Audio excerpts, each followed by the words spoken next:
विद्यार्थी, आज आपण इयत्ता 10वी CBSE बोर्ड परीक्षेसाठी असणारी नमुना प्रश्नपत्रिका सॅम्पल क्वेश्चन पेपर बघा, 80 मार्कांसाठी असणारा हा पेपर आणि या पेपरवरती आधारित आपण ही नमुना प्रश्नपत्रिका, प्रत्येक प्रश्नाबद्दल या ठिकाणी आपण सविस्तर चर्चा करणार आहोत. तर बघा, पहिला प्रश्न जो वाचन व आकलन या घटकावरती आधारित जो 15 गुणांसाठी असतो. पहिला गद्य उतारा असतो जो 8 मार्कांसाठी असतो. बघा, यामध्ये अशा प्रकारे उतारा दिलेला असतो. आपल्याला जवळजवळ 200 ते 250 शब्दांमध्ये उतारा दिलेला असतो. हा उतारा तुम्ही या ठिकाणी पाहू शकताय आणि या उतार्यावरती आधारित दिलेली प्रश्न बघा. या ठिकाणी आता तुम्ही लेखकांनी स्वतःच्या वयाच्या कितव्या वर्षी शिबिर भरवण्याची कल्पना मांडली. तर या ठिकाणी वयाच्या 81व्या वर्षी म्हणजे सी पर्याय उत्तर आहे. तर तुम्ही या ठिकाणी मी फक्त या ठिकाणी उत्तर सांगतोय. पॅरेग्राफ तुम्ही बघू शकताय. कारण बघा, इथं निसर्गावरच्या प्रेमापोटी मी माझ्या वयाच्या 81व्या वर्षी पुण्याच्या राष्ट्रीय संरक्षण प्रबोधिनीतील 12 ते 16 वर्षाच्या मुलांसाठी एक शिबिर भरवण्याची कल्पना व्हाईस ॲडमिरल औटीन पुढे मांडली. तर अशा प्रकारे तुम्हाला या ठिकाणी उत्तरं शोधायची आहेत. दुसरा प्रश्न आहे, शिबिर कोणत्या वयोगटासाठी भरवले गेले? तर शिबिर हे बघा, पर्याय नंबर ए 1 12 ते 16. आता प्रत्येक वेळेस तुम्हाला मी इकडं उतारा दाखवत नाही. उतारा तुम्ही बघू शकता. फक्त उत्तर मी या ठिकाणी सांगतोय. शिबिर कोठे भरले गेले? तर बघा, पर्याय क्रमांक डी, शिबिर हे पुणे इथे भरले गेलं. शिबिर किती दिवसाचं होतं? तर पर्याय क्रमांक ए 1 आठवडा. पुढचा 5वा प्रश्न आहे, लेखकांनी शिबिर भरवण्याची कल्पना का मांडली? तर बघा, पर्याय क्रमांक ए निसर्गावरच्या प्रेमापोटी. आणि पुढचा प्रश्न आहे, भावी नेचर क्लब ऑफ इंडिया मुव्हमेंटला कोणत्या शिबिराने जन्म दिला? तर बघा, मुंबईच्या, पुण्याच्या, नाशिकच्या आणि जळगावच्या. उत्तर आहे पुण्याच्या, पर्याय क्रमांक बी. तर या ठिकाणी बघा, अशा प्रकारे आपल्याला 5 मार्कांसाठी असे बहुपर्यायी म्हणजे MCQ प्रश्न असतात. तर एकूण प्रश्न विचारले जातात 6. तर त्यापैकी आपल्याला 5 प्रश्नांची बिनचूक 7 प्रश्न विचारले जातात. तर आपल्याला 6 प्रश्नांपैकी 5 प्रश्नांची बिनचूक उत्तर द्यायच्यात.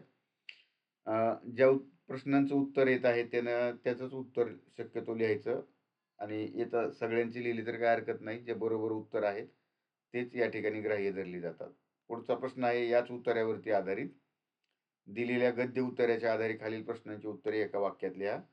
तर या ठिकाणी पहिला प्रश्न आहे की लेखकांनी शिबिर भरवण्याची कल्पना कोणासमोर मांडली? तर बघा, आपण उत्तरामध्ये सुरुवातीचा पहिला प्रश्न शोधताना म्हणलं कोणासमोर मांडली आहे, तर ही कल्पना त्यांनी व्हाईस ॲडमिरल औटीन पुढे मांडली. दुसरा प्रश्न आहे, शिबिर कोणत्या संस्थेतील मुलांसाठी भरवले गेले?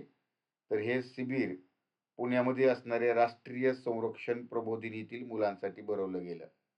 बघा, या ठिकाणी 3 मार्कांसाठी एका वाक्यातले उत्तर असतात आणि एका वाक्यातल्या प्रश्नांची उत्तरं शक्यतो आपण उत्तरामध्ये जसंच्या तसं आहे असं न लिहिता आपण आपल्या स्वतःच्या भाषेमध्ये लिहिलेलं चांगलं मानलं जातं.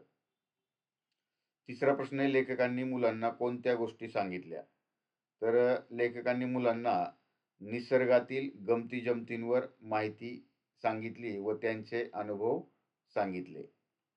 तर हे मुलांच्या विचारात क्रांती झाली हे लेखकांना कसे पटले? तर म्हणजे शिबिर झाल्यानंतर मुलांनी विविध ठिकाणी नेचर क्लब स्थापन केले. या विचारावरून मुलांच्या विचारात क्रांती झाली असं पटलं. अशा प्रकारचा हा 8 मार्कासाठी गद्य उतारा आहे आणि पुढचा आहे 7 मार्कासाठी असणारा हा पद्य उतारा. तुम्ही या ठिकाणी पाहू शकताय. अशा प्रकारची अपठित पद्य उतारा दिलेला आहे. पद्य उतार्यावरती आधारित बघा 4 मार्कासाठी MCQचे प्रश्न विचारलेले असतात. आता ही उत्तरं तुम्ही कवितेच्या आधारे सोडवू शकताय. या प्रश्नामध्ये जास्त वेळ न घालता आपण पुढच्या प्रश्नांकडे जाऊया. बघा, 4 मार्काला MCQ प्रश्न आहेत आणि 3 मार्काला एका वाक्यात अशा प्रकारचे प्रश्न विचारलेले असतात ना. तर आपण हे 15 मार्काचा पहिला विभाग झाला. आता दुसरा विभाग जो आहे तो म्हणजे 20 मार्कांसाठी व्याकरणावरती आधारित. ठीक आहे. त्यांच्या जाती या प्रकारावरती आधारित 4 मार्कासाठी प्रश्न असतो. हा प्रश्न देखील बहुपर्यायी आहे. तर प्रश्न आपण बघूया सुरुवातीला, की खालील पर्यायातून बहुवाचक नामाचा योग्य पर्याय निवडा. बघा या ठिकाणी मानव, माणूस, मनुष्यत्व आणि मानवी है ना. तर या ठिकाणी बहुवाचक नाम म्हणजे बघा मानव नाहीये, माणूस पण नाहीये, तर मनुष्यत्व पर्याय क्रमांक सी तिसरा जो पर्याय आहे हा बहुवाचक नामाचा पर्याय आहे. कारण हे तिन्ही नामामध्ये मोडतायत. ठीक आहे. आता पुढचा प्रश्न बघा, खाली दिलेली कोणती विधाने बरोबर आहेत? तर विधानं इथं बघा 4 दिलेली आहेत. विशेष नामाची व्याप्ती मर्यादित करते. सॉरी, विशेषण नामाची व्याप्ती मर्यादित करते. विशेषण नामाबद्दल अधिक माहिती सांगते. विशेषण अविकारी असते. ठीक आहे. विशेषण नामाप्रमाणे वापरता येत नाही. मग या 4 उदाहरणं जर आपण पाहिली, तर आपल्याला या ठिकाणी बघा विशेषण नामाची व्याप्ती मर्यादित करते. एक अगदी बरोबर आहे. आणि विशेषण नामाबद्दल अधिक माहिती सांगते. हेही बरोबर आहे. मग विशेषण अविकारी असते हे चूक आहे. आणि विशेषण नामाप्रमाणे वापरता येत नाही हे दोन्ही चूक आहेत. म्हणजे पहिले जे 2 आहेत हे 2 बरोबर आहेत आणि खालचे दुसरे जे 2 आहेत ते चूक आहेत. मग असा पर्याय कुठं दिसतोय आपल्याला? तर पर्याय क्रमांक 1 ए हा पर्याय उत्तर योग्य बरोबर आहे. तिसरा प्रश्न आहे बघा, खालील पैकी गटात न बसणारे वाक्य कोणते? तिच्याजवळ पुस्तक नाही, त्याची बस चुकली म्हणून त्याला उशीर झाला, त्या दोघांमध्ये पडू नको, घरासमोर विहीर आहे. तर बघा, तर यामध्ये आपल्याला या ठिकाणी बघा तिच्या जवळ, दोघांमध्ये आणि घरासमोर हे तीनही वाक्य एका शब्दाच्या जाती प्रकारातील आहेत. आणि पर्याय क्रमांक बी हे या ठिकाणी बरोबर आहे. या ठिकाणी है ना उभयान्वयी अव्ययाचं वाक्य आहे म्हणून या ठिकाणी. आणि घरासमोर, दोघांमध्ये हे शब्दयोगी अव्ययाची वाक्य आहेत म्हणून या ठिकाणी पर्याय क्रमांक बी हे उत्तर बरोबर आहे.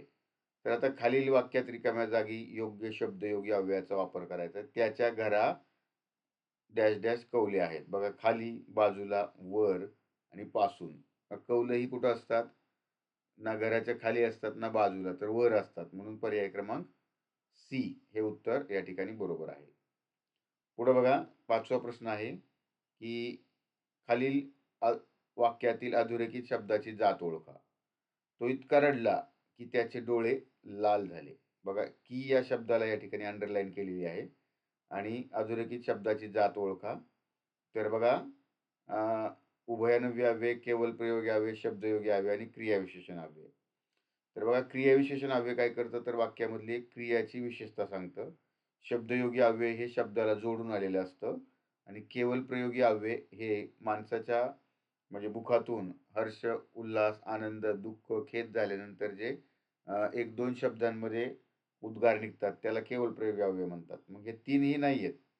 मग हे बघा उभयान्वयी अव्यय काय करतं? 2 शब्द किंवा 2 वाक्यांना जोडतं. मग हे की पर्याय क्रमांक ए पहिला जो आहे तो उभयान्वयी अव्यय आहे. आता पुढे आपण काळाच्या प्रकारावरती आधारित बघा 3 मार्कासाठी प्रश्न असतो. यामध्ये पहिला प्रश्न विचारलेला आहे, गोगलगाय हळू चालते, वाक्याचा काळ ओळखा. बघा या ठिकाणी वाक्याचा काळ चालते है ना. मग यावरून आपल्याला लक्षात येते चालते या क्रियापदावरून की हे वर्तमान काळ आहे म्हणून हे वर्तमान काळ. आता प्रयत्नांच्या मदतीने शिखर सर करता येते याचं भविष्यकाळ बनवायचं आहे. बघा करता येते, तर याचं करता येतेचं काय होईल? येईल है ना. येईल हा झालं भविष्यकाळ. बाकी कुठलाही काही बदल करायचा नाही. येतेचं येईल झालं भविष्यकाळी. पुढे आहे रस्त्याच्या खोदकामामुळे वाहतुकीची कोंडी होईल, वर्तमान काळी वाक्य होईल. बघा भविष्यकाळी वाक्य. आता आपल्याला बघा रस्त्यांच्या खोदकामामुळे वाहतुकीची कोंडी या ठिकाणी काय होईल? होते. होईलचं होते होणार. त्यानंतर बघा खेळल्यानंतर सईला भूक लागते, भूतकालीन. बघा भूक लागतेचं काय होणार? लागली, भूतकाळ झाला. पुढे आहे आता वाक्याचे प्रकारावरती आधारित, वाक्य प्रकारावरती आधारित 3 मार्कांसाठी. पहिलं वाक्य आहे, किती सुंदर चित्र हे. तर वाक्याचा प्रकार आहे हे उद्गारार्थी वाक्य. बघा इथं उद्गारवाचक चिन्ह दिलेलं आहे. तू आता मोठा झालास, विधानार्थी. विधानार्थी नकारार्थी वाक्य तयार करा. म्हणजे बघा आता वाक्यामध्ये नकार बी आला पाहिजे आणि विधानार्थी म्हणजे साधं वाक्य बनवायचं आहे. मग याचं वाक्य काय होणार आता, तू आता मोठा झालास. मोठा झालास म्हणजे आता काय नाहीस, तू लहान राहिला नाहीस. नकारार्थी पण झालं. ठीक आहे. बघा तू आता मोठा झालास म्हणजेच काय नाहीयेस, लहान राहिला नाहीस. बघा मूळ वाक्याच्या अर्थाला बाधा न पोहोचता केलेला बदल म्हणजेच वाक्य परिवर्तन किंवा वाक्य बदल होय, वाक्य रूपांतर होय. मग आता इथं काय येणार, तू आता लहान राहिला नाही. मग इथं तिसरा प्रश्न आहे, कोकणचे सौंदर्य अवर्णनीय आहे. मी बघा उद्गारार्थी वाक्य तयार करायचं आहे. म्हणजे बघा या ठिकाणी काय करायचंय, एक हर्षदर्शक, उल्हासदर्शक शब्द या ठिकाणी वापरायचा आहे. बघा किती अवर्णनीय आहे कोकणचे सौंदर्य, आणि शेवटी काय करायचंय, उद्गारवाचक चिन्ह जोडायचंय. राज्यगीतासाठी उभे राहावे. बघा राहावे आज्ञार्थी, आणि मग इथं राज्यगीतासाठी उभे राहा, वे फक्त काढून टाकायचंय. आहे असंच वाक्य तयार करायचं. ठीक आहे. आता वचनावरती आधारित आहे. खालीलपैकी निश्चितपणे एक वचनी शब्द कोणता ते ओळखा. 2 मार्कांसाठी हा प्रश्न या ठिकाणी विचारलेला असतो. 3 पैकी 2 लिहायचे कोणतेही. मग बघा पंखे, टेबल, खुर्च्या, ताटे. बघा पंखे अनेक वचनी शब्द आहे कारण त्याचं एक वचन पंखा. टेबल, बघा एक टेबल अनेक टेबल. खुर्च्या, एक खुर्ची अनेक खुर्च्या. ताटे, एक ताट अनेक ताटे, म्हणून टेबल हा शब्द या ठिकाणी पर्याय बरोबर आहे.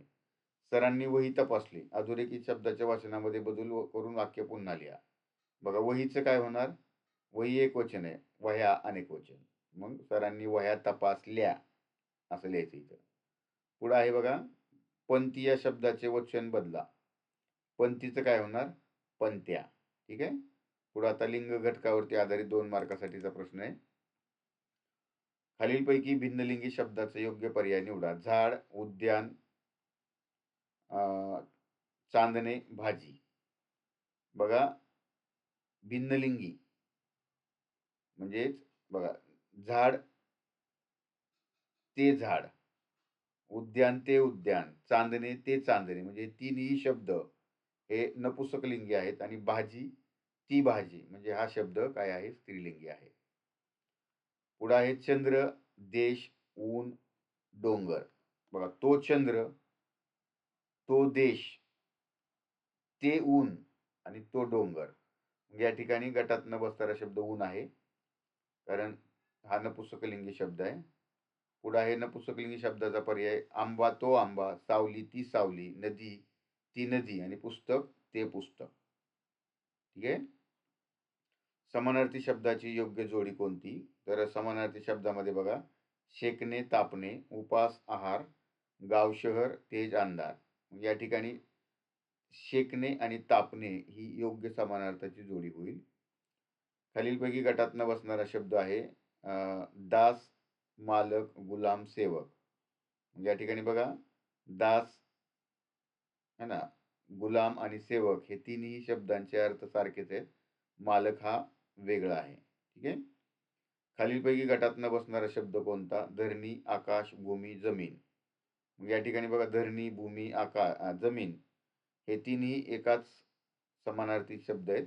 आकाश हा वेगळा शब्द आहे म्हणून आकाश हे उत्तर आहे. विरुद्धार्थी शब्दाचा बघा आता प्रश्न आहे, किमान. किमान म्हणजेच कमीत कमी आणि कमाल म्हणजे जास्तीत जास्त. विरुद्धार्थी शब्दाची योग्य जोडी ती म्हणजे बघा पवन अनिल, नफा फायदा, सोपे कठीण, पाणी जल.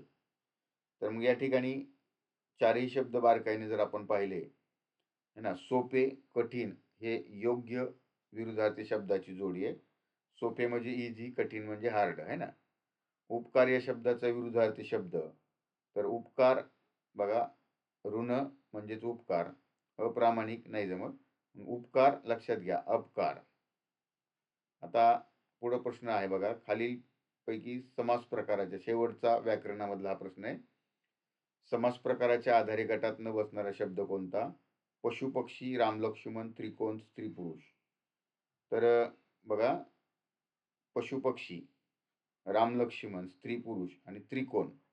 मग या ठिकाणी पशु पक्षी, रामलक्ष्मण हे आणि स्त्री पुरुष हे द्वंद्व समासाचे उदाहरण आहेत. आणि त्रिकोण हा शब्द या ठिकाणी या द्वंद्व समासाचं उदाहरण नाहीये, म्हणून या ठिकाणी त्रिकोण उत्तर बरोबर आहे.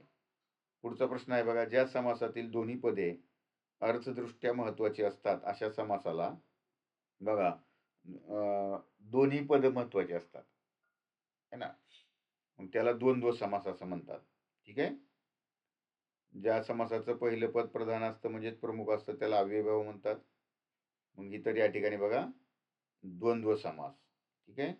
आता अष्टभुजा या शब्दाचा बघा शब्दाचा समास खालीलपैकी कोणता? तर अष्टभुजा, अष्ट या शब्दामध्येच अंक दडलेला आहे, म्हणजेच या ठिकाणी बघा कुठलीही संख्या सुरुवातीला जर दाखवणारा शब्द असेल तर तो द्विगु समासामध्ये येतो. ठीक आहे. तर व्याकरण व व्याकरण घटकावर आधारित 20 मार्कासाठी हे सगळे MCQ प्रश्न आपण या ठिकाणी पाहिले. याच्यामध्ये तुम्हाला जर काही समजलं नसेल, काही शंका वाटली असेल तर कमेंट्स करून कळवा. आता आपण विभाग क पाठ्यपुस्तकावर आधारित 30 मार्कांसाठीचा प्रश्न आहे, विभाग आहे. तर यामध्ये पहिल्यांदा गद्य पाठावरती आधारित प्रश्न असतो एका वाक्यामध्ये. 5 प्रश्न विचारलेले असतात, त्यापैकी 3 प्रश्नांची उत्तर आपल्या कोणत्याही द्यायची आहेत. 5च्या 5 लिहिली तरी काय हरकत नाही. जे बरोबर उत्तर प्रश्नांचे आहेत तेच त्या ठिकाणी काउंट केले जातात, लक्षात घ्या. खात्री असेल है ना, तर 5च्या 5 प्रश्नांची उत्तर लिहायला हरकत नाही. एखाद्यानं जर चुकीने काही जर चुकला तर आपल्याला मग दुसरा बरोबर आहे म्हणून मार्क आपला जाणार नाही.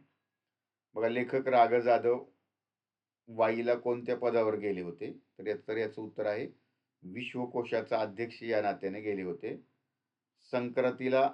संक्रांतीच्या दिवशी अब्दुल कोठे चालला होता? तर बघा उत्तर आहे तपोवनात. तुम्ही उत्तर पूर्ण वाक्यात लिहायचे, लक्षात घ्या. तिसरा प्रश्न आहे डॉक्टर माशेलकरांच्या बाबतीत त्यांची आई कोण होती? तर या ठिकाणी महत्वाचा शब्द म्हणजे तो आहे सर्वस्व. ठीक आहे. पूर्ण वाक्यात उत्तर लिहायचे, सर्वस्व होती. निरंजनचा परीक्षेचा शेवटचा पेपर कोणता होता? तो म्हणजे नागरिक शास्त्राचा. आणि शेवटचा प्रश्न आहे कोणता पदार्थ पाहिल्यावर पंतांच्या अंगाचा तिळपापड होऊ लागला? तर उत्तर आहे साखर. लक्षात घ्या. एका वाक्यामध्ये या प्रश्नांची उत्तरं लिहिताना जे आपलं मुख्य शब्द जो आहे उत्तराचा त्याला शक्यतो काय करायचं, अंडरलाईन करायला विसरू नका. काय होतं त्याने पेपर तपासणाराच लक्ष त्याच गोष्टीकडं आकर्षित होतं, तर म्हणजे बाकीच्या गोष्टी ते बघत नाही, पटपट त्यालाही सोपं जातं थोडंसं. आता 3 मार्कांसाठी पुन्हा गद्य पाठांवरती आधारित हा रिकाम्या जागा भरा प्रश्न आहे. याला पर्याय दिलेले असतात आणि आपल्याला त्या ठिकाणी योग्य पर्याय पण उत्तर पूर्ण वाक्यात लिहायचे, लक्षात घ्या. आपल्या पायाला चिकटलेला डॅश डॅश हा आपल्याला धुवायला हवा. बघा उत्तर इथं पर्याय दिलेत, नायट्रोजन, कार्बन, ऑक्सिजन आणि वायू. तर या ठिकाणी उत्तर पूर्ण वाक्यात लिहून लिहिलेल्या शब्दाला अंडरलाईन करायची आहे आणि याचं उत्तर आहे काय? कार्बन. ठीक आहे. अशा डॅश डॅश वातावरणात संस्कृतचा एखादा श्लोक चटकन पाठ होतो. तर बघा या ठिकाणी चारही पर्याय जर आपण पाहिले तर बघा आल्हाददायक वातावरणात है ना, खरा नागरिक या पाठातला हा प्रश्न आहे. दुसऱ्या दिवशी मी 2 शाली घेऊन ओंकारेश्वराच्या डॅश डॅश आलो. बघा बाकावर, कट्ट्यावर, पुलावर है ना आणि रस्त्यावर. तर कुठं आले ते? ओंकारेश्वराच्या कट्ट्यावर. ठीक आहे. पुढचा प्रश्न आहे एकीकडे मला डॅश डॅश मंत्र मिळाला आणि दुसरीकडे विज्ञान समजलं. तर मला विचारांचा, कौशल्यांचा, एकाग्रतेचा आणि संस्काराचा. पर्याय क्रमांक सी एकाग्रतेचा. माझं रंगमंचावर सादरीकरण होणार हे याचे भान ठेवूनच डॅश डॅश माझी मांडणी करतो. तर कोण आहे तो? दिग्दर्शक का नाटककार का कथाकार का कवी? उत्तर आहे नाटककार. ठीक आहे. आता या पाठावरती आधारित गद्य पाठांवरती आधारित 3 मार्कांसाठी हा एकच प्रश्न विचारला असतो. 30 ते 40 शब्दात उत्तर द्यायचंय. शाल व शालीनता याचा पाठाच्या आधारे तुम्हाला कळलेला अर्थ स्पष्ट करा. मग तापानं फणफणली आपली धरती या स्थितीबद्दल उपाय सुचवा आणि तुम्हाला अभिप्रेत असलेली आदर्श विद्यार्थ्याची गुणवैशिष्ट्ये लिहा. तर या तीनपैकी 3 प्रश्न अगोदर वाचायचे आपल्याला, है ना. ज्या पाठावरती आधारित आपला चांगला अभ्यास झालेला आहे, चांगला आपण लिहू शकतो, त्याचं उत्तर लिहायचं. सुरुवात कशी करायची मी फक्त एकदा सांगतो.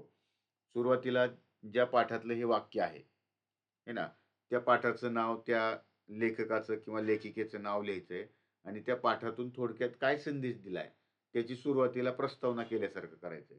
आणि मग दुसऱ्या पॅरेग्राफमध्ये आपल्याला, है ना, 1 किंवा 2 पॅरेग्राफ करायचे. उत्तर सगळं एकाच पॅरेग्राफमध्ये नाही लिहायचं. आणि 2 पॅरेग्राफमध्ये उत्तर करून त्याचं स्पष्टीकरण तुम्हाला करायचंय आणि शेवटी मग थोडक्यात एक एक एक 2 ओळीमध्ये समारोप करायचा आहे, की अशा प्रकारे शाल व शालीनता याचा अर्थ प्रस्तुत पाठामध्ये कवीने स्पष्ट केलेला आहे. अशा प्रकारे उत्तर लिहायचंय.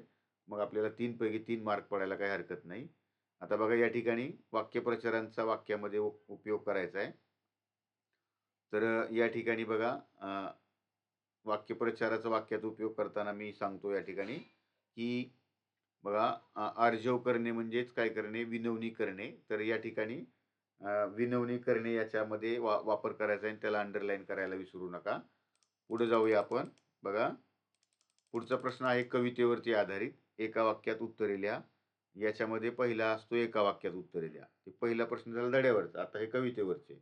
हा 4 मार्कासाठी असतो. कवीने चंद्राला कोणती उपमा दिली आहे? बघा कवीने चंद्राला कशाची उपमा दिलेली आहे? तर भाकरीची उपमा दिलेली आहे. गाय केव्हा हंबरत जाते? की जेव्हा वासराला म्हणजे तिच्या लेकराला भूक लागते तेव्हा हंबरत जाते. डोळे भरून पाहावे असे दृश्य कोणते? बघा काय कोणते आहे? सैनिकाची विजयाची दौड. डोळे भरून म्हणजे तुझी विजयाची दौड डोळे भरून पाहावी. तर ते सैनिकाच्या विजयाची दौड. मेघाची विनवणी कोण करतो आहे? तर चातक पक्षी. पुन्हा आहे कवी जगाच्या शाळेत काय शिकले? है ना, दुःख पेलावे कसे आणि पुन्हा जगावे कसे हे या शाळेत शिकलो. फुलामुलातून कोण हसतो आहे? तर श्रावण हसतो आहे. पुढे बघा, हरघडी अश्रू वाळविले नाहीत. उत्तर आहे वाळविले. वनवा लागलासे वनी. नाही शिरेमध्ये रक्त. आणि बघा, हजार आम्ही एकी बळकट. हजार उत्तर आहे. आणि बघा डॅश डॅश विचार हरघडी केला. कोणाचा विचार केला? दुनियेचा विचार हरघडी केला. ठीक आहे, दुनियेचा. तर अशा प्रकारे परत कवितेवरती आधारित 3 मार्कासाठी या ठिकाणी बघा प्रश्न संदर्भाचे स्पष्टीकरण करा असतो. तर मी तुम्हाला या ठिकाणी एका प्रश्नाचं उत्तर कशा प्रकारे लिहायचंय, संदर्भ कसा लिहायचा आहे, एकच उत्तर दाखवतो मी तुम्हाला या ठिकाणी. थांबा. प्रकारे स्वप्न करू साकार या कवितेमध्ये कवी किशोर पाठक आहे ना. मग अशा प्रकारे संदर्भ लिहायचा आहे. त्या ठिकाणी कवीचं नाव लिहायचंय, कवितेचं नाव लिहायचंय किंवा कवयित्री असतील तर कवित्रीचं नाव लिहायचंय आणि त्या कवितेमधून थोडक्यात काय संदेश दिलेला आहे तो अशा प्रकारे लिहायचा आहे. बघा, नव्या युगाचे स्वप्न साकार करण्यासाठी कोणती मूल्ये जपावी लागतील हे सांगताना कवी निवड लिहिलेली आहे आणि अशा प्रकारे त्याचं स्पष्टीकरण करायचंय. ठीक आहे. आणि शेवटी वैशिष्ट्ये लिहायची. बघा हे उत्तर तुम्ही या ठिकाणी पाहू शकताय. ठीक आहे. आता आपण पुढच्या प्रश्नाकडे जाऊया. स्वाट पाण्यात गेले 2 दुःखात गेले या ओळींचं स्पष्टीकरण करायचंय. आता पुढचं बघा, स्थूल वाचनावरती आधारित 5 मार्कासाठी प्रश्न आहे. तर यावर्षी हा प्रश्नाच्या म्हणजे स्वरूपामध्ये बदल झालेला आहे. अगोदर 3 मार्कासाठी एका वाक्यातले आणि 2 मार्कासाठी मोठा प्रश्न विचारला होता गेल्या वर्षी. तर यावर्षी या ठिकाणी पूर्ण 5 मार्काला एका वाक्यातले प्रश्न आहेत. पूर्ण 7 प्रश्न देतात आणि त्यापैकी कोणतेही आहे ना 5 प्रश्नांची उत्तर लिहायचे. चला आपण त्या प्रश्नांची उत्तरं या ठिकाणी जाणून घेऊया. बघा, बार्कमध्ये इंजिनियर म्हणून जॉईन झाल्यावर लेखकांना कोणते काम देण्यात आले? तर त्यांना कोणतं काम देण्यात आलं? तर मेटलायझिंग प्रक्रियेवर काम देण्यात आलं होतं. तर बघा आता उत्पत्ती म्हणजे काय? तर उत्पत्ती म्हणजे एखाद्या शब्दाच्या किंवा अर्थाच्या मुळाचं ज्ञान म्हणजे उत्पत्ती होय. लेखक ट्रेनिंगला गेले तेव्हा बार्क ही संस्था किती वर्षाची होती? म्हणजे तिला सुरू होऊन किती वर्ष झालं होतं? तर तिला 7 वर्ष झाली होती. लक्षात घ्या. पुढचा प्रश्न आहे, मराठी उत्पत्ती कोशाचे पहिले प्रकाशन कोणत्या साली म्हणजे कोणत्या वर्षी झाले? तर 1946 म्हणजेच 1946. ठीक आहे. भारतातील अणुसंशोधनाचा पाया कोणी घातला? तर तो है ना, डॉक्टर होमी भाभा यांनी घातला. बार्क या संस्थेचे विस्तारित रूप लिहा. तर बार्क या संस्थेचे म्हणजेच भाभा अणुसंशोधन केंद्र हे विस्तारित रूप आहे. आणि BARC हे लघु रूप आहे बार्क. ठीक आहे. इनाम हा कोणत्या भाषेतील शब्द आहे? तर लक्षात घ्या, इनाम हा अरबी भाषेतील शब्द आहे. तर झालं हे मित्रांनो 30 मार्कासाठी असणारं हे पाठ्यपुस्तकावरती आधारित. आता शेवटी लेखन कौशल्यामध्ये बघा आपल्याला या ठिकाणी निबंध यावर्षी 5 मार्काला विचारलेला आहे, कारण यावर्षी जाहिरात लेखन ऍड केलेलं आहे. है ना, निबंध आहे, पत्र आहे, कथा आहे, जाहिरात आहे. पण या ठिकाणी तुम्हाला निबंध किंवा कथा या दोन्हीपैकी एकच लिहायचं आहे. दोन्हीपैकी एकच लिहायचं लक्षात घ्या. त्यामुळे मग तुम्हाला निबंध 3 असतील, त्या 3 पैकी, आणि कथा 2 असतील, त्या कथा 2 पैकी, म्हणजे तुम्हाला या ठिकाणी 5 प्रश्न असतील एकूण. 2 कथा आणि 3 निबंध यापैकी तुम्हाला जे चांगल्या पद्धतीने लिहिता येईल ते निवडायचे आणि ते लिहायचे. कथा लिहिताना काळजी घ्यायची आहे ना, निबंध लिहिताना काळजी घ्यायची शक्यतो है ना, वाक्यप्रचार, म्हणी, सुविचार, कवितेच्या काही ओळी यांचा अवतरण चिन्हामध्ये त्या ठिकाणी उपयोग करायचा आहे. आणि जास्तीत जास्त त्या ठिकाणी आकर्षक लिहिण्याचा प्रयत्न करायचा आहे, खाडाखोड वगैरे करायची नाहीये. पुढे बघा, हे झालं निबंध आणि कथा दोन्ही, म्हणजे 5 पैकी आपल्याला एक लिहायचे. त्यानंतर 5 मार्कासाठी या ठिकाणी पत्र आहे बघा मुलांना. बघा या ठिकाणी पत्र. मग पत्र लेखनामध्ये सुद्धा कशा प्रकारे कोणती काळजी घ्यायची. 2 पैकी एक पत्र लिहायचंय आणि 2 पैकी खाली जाहिरात दिलेली आहेत. बघा इथे 2 जाहिराती दिलेल्या आहेत, ते 2 पैकी एक जाहिरात लिहायची आहे. पत्र ही 5 मार्काला आहे आणि जाहिरात ही 5 मार्काला आहे.